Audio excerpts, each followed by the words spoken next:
Queridos amigos del Evangelio Eterno, bienvenidos una vez más al repaso de la escuela sabática.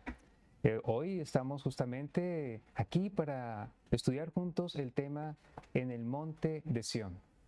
Y es nuestro propósito presentar lo que dice la palabra del Señor en relación con este tema. Y tenemos a nuestro anfitrión, a nuestro pastor Reyes, aquí con nosotros. Pastor, bienvenido. Gracias por pastor, estar con nosotros. Y gracias, pastor, por aceptar la invitación. Sé que usted siempre es materia dispuesta. Decimos a mí con materia dispuesta. Y qué lindo, pastor, que estábamos viendo ayer, ¿no? Sí, Que señor. estábamos viendo ayer Sobre el santuario. sobre el santuario. Ajá. Y el ministerio del Señor Jesucristo, su obra por nosotros Sí, en ese santuario Y celestial. vimos algunas de los elementos que hay dentro Dentro del libro de los Salmos. de los salmos, Ajá. todo esto. Pero ¿qué le parece, pastor? Vamos a ¿A orar? orar. Claro que sí, les invitamos. Acompáñenos, por favor. Bendito Padre Celestial, alabado y glorificado y bendecido sea tu santo nombre, Señor. Amén. Le damos gracias, Padre, por el privilegio y la oportunidad que nos da, Señor, de poder venir y postrarnos delante de ti, Padre Celestial. Bendito Dios, gracias por permitirnos a tu siervo, el pastor Palomino, y a mí, Señor, poder venir, Señor, y compartir el estudio de tu bendita palabra con nuestros hermanos, Señor. Gracias, Señor. Te pedimos y te rogamos, Señor, que permitas que tu Santo Espíritu sea nuestro maestro, nuestro guía y nuestro ayudador, bendito Dios. Amén. Permítenos, Señor, escondernos atrás de Cristo Jesús para que a Cristo Jesús sea la honra, la gloria, la adoración y la alabanza. Te lo pedimos en el nombre de tu Hijo amado, Cristo Jesús. Amén. Amén. Amén. Bueno, pastor, adelante, pastor. Bueno, muy bien. Vamos entonces con nuestro tema en el monte de Sión. Hay algo con lo que queremos empezar hoy, es específicamente, ¿qué es el monte de Sión? ¿Dónde queda el monte de Sión? Bueno, la lección nos menciona que se encontraba al oeste de lo que hoy se conoce como la ciudad vieja de Jerusalén. Hay diferentes lugares que se les ha llamado monte de Sión, dependiendo de donde se haya puesto el tabernáculo. Inclusive dice aquí que el monte Moria, donde estaba el templo, llegó también a ser identificado como monte de Sión. Pero ¿sabían ustedes que el monte de Sión original no es donde está Jerusalén, allá en Israel? Hay un monte de Sión en el cielo. Y quisiera que leyeran conmigo lo que nos dice aquí primeramente Salmo 48, porque estamos justamente enfocados en el libro de los Salmos durante esta semana. Salmo 48, versículo 2, y vamos a comparar eso con el libro de Hebreos posteriormente. Salmo 48, versículo 2. Dice así: hermosa provincia, el gozo de toda la tierra en el monte de Sión, a los lados del norte, la ciudad del gran rey. Qué lindo, ¿no? ¿Cierto? Y entonces así se le llamaba el monte de Sión, hermosa provincia, el gozo de toda la tierra.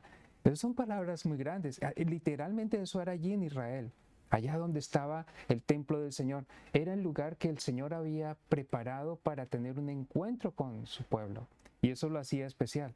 Pero ahora comparen esto con lo que dice Hebreos 12, 22. En el libro del Nuevo Testamento. Vamos al libro de Hebreos. Hebreos 12, 22. Muy bien, vamos a dejar que la palabra del Señor nos muestre allí. 12, 22. Vosotros, en cambio, os habéis acercado al monte Sión, a la ciudad del Dios vivo. Miren qué interesante. Os habéis acercado al monte de Sión. Y dice allí que es la ciudad del Dios vivo, Jerusalén la celestial, a la compañía de muchos millares de ángeles, a la congregación de los primogénitos que están inscritos en los cielos. Os habéis acercado a Dios, juez de todos, a los espíritus de los justos, hechos perfectos. Si miramos, nos enfocamos en el versículo 22, dice allí que se le llama al monte de Sión la ciudad del Dios vivo. Y dice que se encuentra Jerusalén, la celestial. No está hablando de la terrenal, sino de la celestial. O sea que en el libro de Apocalipsis, cuando se menciona el monte de Sión, no necesariamente está hablando de Israel aquí en este mundo, está hablando del cielo. Ahora vamos a ir allí por un momento a Apocalipsis capítulo 14, porque ahí es donde se menciona esto y por esa razón estamos leyendo justamente allí sobre el monte de Sión. En Apocalipsis 14, que es uno de los capítulos más conocidos y más enseñados por los adventistas del séptimo día, porque nos identificamos con el mensaje que aparece allí, que es el mensaje de los tres ángeles. Miremos el versículo 1, Apocalipsis 14, 1, que es la lectura bíblica que hemos tenido desde el sábado. Dice: después miré y vi que el Cordero estaba de pie sobre el monte de Sión, y con él 144,000 que tenían el nombre de él y el de su padre escritos en la frente. Así que de acuerdo a la palabra del Señor, pues ahí un monte de Sión, está el Cordero de Dios, que es Jesucristo, con un grupo de cristianos fieles, que son esos 144,000 que estaban sellados en su frente. Esto está ocurriendo en el cielo. No pensemos que es en la Jerusalén literal. Muchas interpretaciones que se hacen del Apocalipsis tienen una connotación muy terrenal. Cuando habla del Éufrates, es allá en medio de cerca al monte de Megido y la batalla final. Y se piensa muchas veces únicamente en esos lugares, pero hay que tener en cuenta que el libro de Apocalipsis hay que mirar el contexto, y en este contexto está hablando de algo en el cielo. ¿Cómo lo viste, pastor? Mire, pastor, lo que dice la sierva del Señor, cómo lo explica. Estos lo siguen al Cordero por donde quiera que fuere.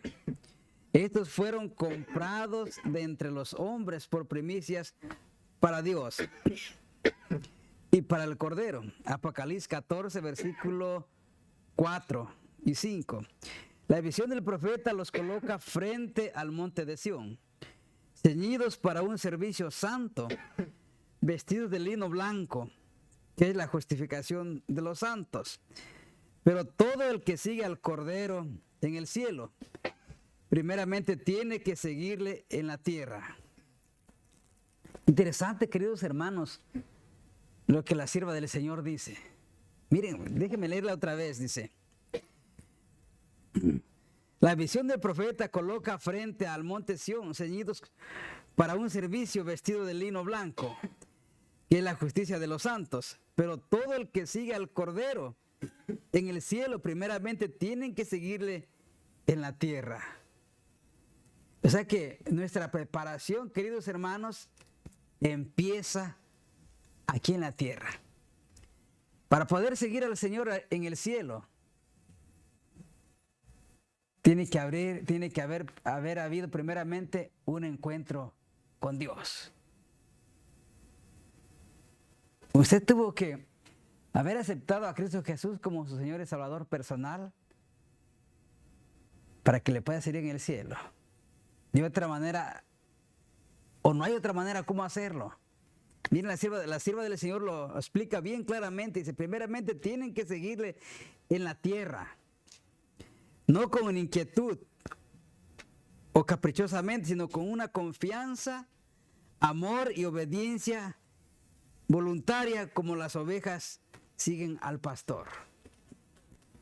Tenemos que seguir al Señor Jesucristo aquí en la tierra con humildad, siguiendo su ejemplo y poniéndolo en primer lugar en todos, hermano, en todo, incluso por encima de nuestras familias. Interesante, me impactó lo que la del Señor, que primeramente tenemos que seguir al Señor aquí en la tierra para poderle seguir en el cielo. Pero miren, sigue diciendo: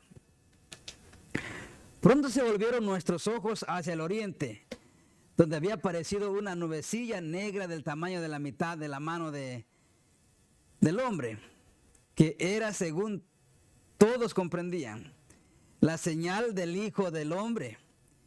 En solemne silencio contemplamos cómo iba acercándose la nubecilla y volviéndose cada vez más esplendorosa hasta que se convirtió en una gran nube blanca, cuya parte inferior parecía fuego. Sobre la nube lucía el arco iris, y en torno de ella aleteaban 10,000 ángeles cantando un hermosísimo himno. En la nube estaba sentado el Hijo del Hombre. Sus cabellos blancos y rizados le caían sobre los hombros, y había muchas coronas en la cabeza. Sus pies parecían de fuego. En la mano derecha tenía una hoz aguda, y en la izquierda llevaba una trompeta de plata. Sus ojos eran como llama de fuego, y escudriñaban de par en par a sus hijos. Palidecieron entonces todos los semblantes, y tomaron los semblantes, y se tornaron negros los de aquellos a quienes Dios había rechazado. Todos exclamamos: ¿quién podía permanecer? ¿Está mi vestidura sin mancha? Después cesaron de cantar los ángeles, y por un rato quedó todo en pavoroso silencio cuando Jesús dijo: quienes tengan las manos limpias y puro el corazón podrán subsistir. Bastaos mi gracia. Al escuchar estas palabras, se iluminaron nuestros rostros, y el gozo llenó todos los corazones. Los ángeles pulsaron una nota más alta y volvieron a cantar mientras la nube se acercaba a la tierra. O sea que, como dijo anteriormente la sierva del Señor, para poder seguir al Señor Jesús en el cielo, tenemos que seguirle primeramente aquí en la tierra. Tenemos que creer, como dije hace un momento, debemos creer en Él. Si usted no cree en el Señor Jesús, jamás podrá estar en el cielo y jamás podrá seguir al Señor Jesús en el cielo. ¿Dónde empezamos, hermano, a dar nuestros primeros pasos con el Señor, pastor? Aquí, ¿verdad? Correcto, así Aquí. es. Ninguno que no haya aceptado a Jesús aquí en la tierra como su Señor y Salvador personal podrá estar en el cielo, o podrá seguir en el cielo. Es verdad, pastor. Y sabe que justamente la lección del día de hoy tiene esa connotación especial. Mire por favor lo que dice Salmo 24, hablando de quién va a estar en ese templo. El salmista hace 2 veces la pregunta en diferentes lugares de quiénes son los que van a entrar en el santuario con el Señor. Y dice allí Salmo 24, versículo 3 al 10. ¿Quién subirá al monte de Jehová? Entrando sobre el monte de Sión. Sí. ¿Quiénes serán esos 144,000, en otras palabras, no? ¿Quién subirá al monte de Jehová? ¿Quién estará en su lugar santo?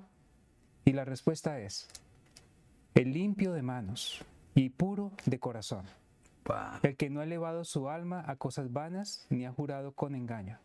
Él recibirá bendición de Jehová y justicia del Dios de salvación. Tal es la generación de los que lo buscan, de los que buscan tu rostro, Dios de Jacob. Miren qué hermoso, ¿no? Hay una pregunta: ¿quién subirá al monte de Jehová? El monte de Sión. Y la respuesta es: el limpio de manos y puro de corazón.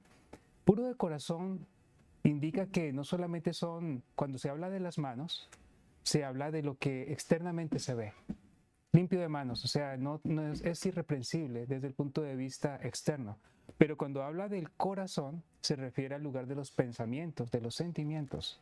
Y por esa razón, y está hablando acá de personas que han llegado al punto de pedir a Dios ayuda para poder vivir una vida pura, aún desde los pensamientos y las motivaciones de su corazón. Pero esta es solamente una de las citas. Pero, ¿cuál es la otra? Se encuentra en Salmo 15. Vamos a ir allí, por favor. Salmo 15, versículo 1 al 5. Pastor, ¿a quién de los televidentes no le gustaría ir al monte de Sión? Yo creo que todos estamos interesados en ir al cielo y estar con el Señor Jesús allí. Queremos ser salvos. De hecho, venimos a la iglesia porque creemos en el Señor y queremos ser salvos. Pero ¿sabe que muchas veces no cumplimos las condiciones? Y lo que usted decía al comienzo, pastor, necesitamos nosotros aceptar a Jesús en nuestros corazones. Pero aceptar a Jesús de verdad. Aceptarlo de verdad. O sea que, pastor, para estar en en el monte Sión con el Señor, necesitamos llevar una vida totalmente consagrada a Dios. Así es, no medianamente consagrada, debe ser plenamente consagrada al Señor. Y aquí pues hay una declaración que nos hace el Señor. Si miramos el versículo 1 al 5 de Salmo 15, dice: Jehová, ¿quién habitará en tu tabernáculo? ¿Quién morará en tu monte santo? Mire que están las dos cosas juntas. El que anda en integridad, el que hace justicia, el que habla verdad en su corazón, el que no calumnia con su lengua, ni hace mal a su prójimo, ni admite reproche alguno contra su vecino. Aquí hay algo que a mí me impresiona. Está hablando de ser correctos, de hablar las palabras, no decir mentiras, sino de hablar la verdad. Y que no calumniar a nadie con nuestra lengua, sino ser verdaderos, certeros en lo que hacemos. Y si alguien viene con algún chisme, no aceptarlo. Dice, ni admite reproche alguno contra su vecino. O sea, no hacer chismes, no generar falsos testimonios, pero tampoco recibirlo de otras personas. Dice, esas son las personas que van a entrar al cielo. Se imagina que si el Señor permitiera que personas que inventa cosas se les diera la entrada al cielo, ¿sería un lugar feliz? ¿Seguro? No. Mire, pastor, permítame leer este texto bíblico. Ajá. Mateo capítulo 5, versículo 8. Amén. Dice, bienaventurados los limpios de corazón, porque... Ellos. Déjame leerlo. Bienaventurados los de limpio corazón, porque ellos verán a Dios. Mateo 5, 8. Pero miren lo que continúa diciendo la sierva del Señor. Debemos hacer todo lo que está de nuestra parte para pelear la buena batalla de la fe. Debemos trabajar, esforzarnos y agonizar para entrar por la puerta estrecha. Debemos poner al Señor siempre delante de nosotros, con manos limpias, con corazones puros. Debemos tratar de honrar a Dios en todos nuestros caminos. Se ha provisto ayuda para nosotros por medio de aquel que es poderoso para salvar. El Espíritu de verdad y luz nos vivificará y renovará mediante sus misteriosas operaciones, porque todo nuestro progreso espiritual proviene de Dios, no de nosotros mismos. Amén. Esa es justificación por la fe. Sí, qué interesante, ¿no? Amén. Le corté la... No, y es que para allá justamente va todo esto. Miren, hay algo que dice el autor de la cartilla y da como la impresión, yo creo que es como un malentendido, donde menciona de que, bueno, que la descripción de aquellos a quienes se les permite estar en la presencia de Dios, según Salmos 15 y 24, representa una tarea bastante difícil de cumplir para los simples pecadores. ¿Quién de nosotros puede decir honestamente que siempre ha caminado rectamente o que siempre ha dicho la verdad? Ninguno de nosotros puede decir que no caerá jamás. Entonces, diera la impresión de que entonces pues ninguno de nosotros vamos a poder estar en el monte de Sión, porque todos nosotros hemos pecado y pues no tenemos ninguna seguridad de que no vayamos a caer en el futuro. ¿Qué dice la palabra de Dios en cuanto a esto? Bueno, yo quiero invitarles a que lean conmigo Judas capítulo 1, versículo 24. El libro de Judas, justo antes del Apocalipsis, nos menciona esto. Y hay algo maravilloso en la palabra del Señor, porque es una promesa para todo aquel que cree. Judas 1:24. A aquel que es poderoso para guardaros sin caída y presentaros sin mancha delante de su gloria con gran alegría, al único y sabio Dios nuestro Salvador, sea la gloria, la majestad, el imperio y el poder, ahora y por todos los siglos. Amén. Amén. Este texto nos enseña que es posible, aunque hayamos pecado antes, no estamos condenados a seguir pecando siempre. O sea, Dios es poderoso para guardarnos sin caída. O sea, el problema no está en Dios, el problema está en nosotros, que nosotros no nos aferramos a Él suficientemente bien. Toda persona que ama al Señor y que confía en el Señor y confía en Él para recibir fortaleza para hacer el bien, lo recibirá y lo hará. Y no es la única cita. Miren lo que dice Primera de Juan, capítulo 3. Vamos a ir a leer allí. Primera de Juan, capítulo 3. Ahí cerca. En el versículo 4. Es un texto muy conocido por nosotros. Dice allí, todo aquel que comete pecado infringe también la ley, pues el pecado es infracción de la ley. Pero ¿qué dice después? Y sabéis que Él, Jesús, apareció para quitar nuestros pecados. O sea, el Señor Jesús vino para quitar nuestros pecados. No es solamente para colocarnos el título de, ok, ustedes los cubro con mi manto de justicia y Dios los va a ver a ustedes como puros, aunque son completamente pecadores. No, no llega hasta ahí la gracia de Dios. La gracia de Dios va más allá. La gracia de Dios también nos puede limpiar en la realidad. No solamente nos dice que somos limpios, sino que nos hace limpios, porque es Dios el que tiene el poder. Solo necesitamos de Él. Y dice allí en el versículo 6, todo aquel que permanece en Él no peca, y todo aquel que peca no le ha visto ni lo ha conocido. Hijitos, nadie os engañe. El que hace la justicia es justo, como Él es justo. Y el que practica el pecado es del diablo, porque el diablo peca desde el principio. Y para esto fue que apareció el Hijo de Dios, para deshacer las obras del diablo. Así que todo aquel que es nacido de Dios no practica el pecado, porque la simiente de Dios permanece en él y no puede pecar, porque es nacido de Dios. Así que si bien es cierto, somos pecadores, si bien es cierto, todos nosotros estamos con un historial muy triste en los libros del cielo, por nuestra vida de pecado, de errores, de fallas, vez tras vez, desde que somos niños. El Señor Jesucristo vino a este mundo a rescatarnos. No solamente, como dijo en Belén, y llamará su nombre Jesús, porque Él salvará a su pueblo de sus pecados. O sea que nuestro Señor vino a este mundo para limpiarnos, fortalecernos, para que podamos estar algún día en el monte de Sión. ¿Le gustaría a usted, querido amigo, querido hermano, estar en el monte de Sión? ¿Le gustaría estar entre aquellos que han de tener ese privilegio, ese gozo? Bueno, vaya a Salmo 15, léalo con atención, del versículo 1 al 5, y procuremos en el nombre de Cristo vivir en acorde con ese mandamiento que nos da el Señor. Él quiere que seamos puros en la tierra para poder vivir con Él, puros en el cielo. Amén. Que el Señor les bendiga.